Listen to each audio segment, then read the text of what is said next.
हामी नेपाली भनेपछि चिया र दुनुटको कम्बिनेसन भन्न पर्ने त सायदै कम होला। आज चाहिँ मेरो डे अफ थियो अनि घरमै दुनुट बनाउने ट्राई गरेँ। एकदम क्रेभिङ भइरहेको थियो।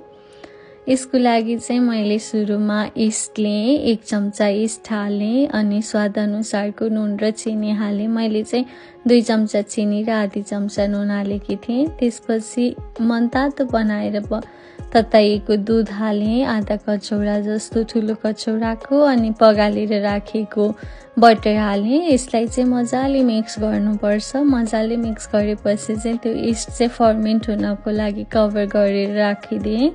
आधी घन्टापछि हेर्दा चाहिँ यस्तो भएको थियो इस्ट। अनि त्यसपछि चाहिँ डो बनाउनको लागि पिठो मुसेँ। मैले चाहिँ 1 कचौरा र आधी प्लेन फ्लोर लिएँ यसको लागि। अनि अघि न बनाएर राखिएको त्यो इस्टहरूको उसलाई चाहिँ हालेर पिठोलाई मजाले मुसेँ। पिठो चाहिँ दुनुट बनाउनको लागि चाहिँ गिलो हुनुपर्ने रहेछ। मलाई चाहिँ धेरै गिलो भयो कि भनेर डर लागिरहेको थियो। पिठो मुसिसकेपछि चाहिँ 1.5 घन्टा जस्तो छोपेर राखेर हेर्दा चाहिँ पिठोको साइज चाहिँ झन्नै डबल भइसकेको थियो। अनि हातमा तेल लगाएर त्यसलाई मजाले एकचोटि पिठोलाई माडेँ। त्यसपछि चाहिँ हामीले दुनुटको सेप बनाउन थाल्यौँ। हामीले चाहिँ केही पनि युज नगरिकन हातैले बनायौँ। त्यही भएर कुनै चिप्टो कुनै कस्तो भइरहेको थियो, तर हेर्दा जस्तो भए पनि खाँदा चाहिँ एकदम मिठो होला जस्तो भएको थियो। त्यसपछि चाहिँ ग्यासलाई मिडियम हिट बनाएर बिस्तारै गरेर पकाउनु पर्ने हुन्छ।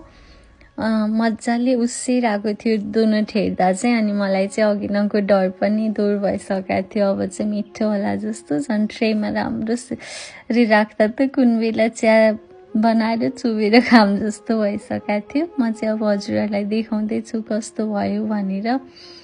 ल हेर्नुहोस् त कस्तो एकदम सफ्ट अनि क्रिस्पी देखिएको छ। एकदमै नरम छ दुनुट। अनि हामीले चाहिँ पहिलोचोटि कस्तो हुन्छ भनेर थोरै बनाएको थियौँ, तर एकदमै राम्रो अनि मिठो भएको थियो। धेरै टाइम पनि नचाहिने अनि इन्ग्रिडियन्ट्स पनि थोरै भए पुग्ने रहेछ। सो तपाईँहरू पनि घरमा बनाएर ट्राई गर्न सक्नुहुन्छ। Have fun. Thank you for watching.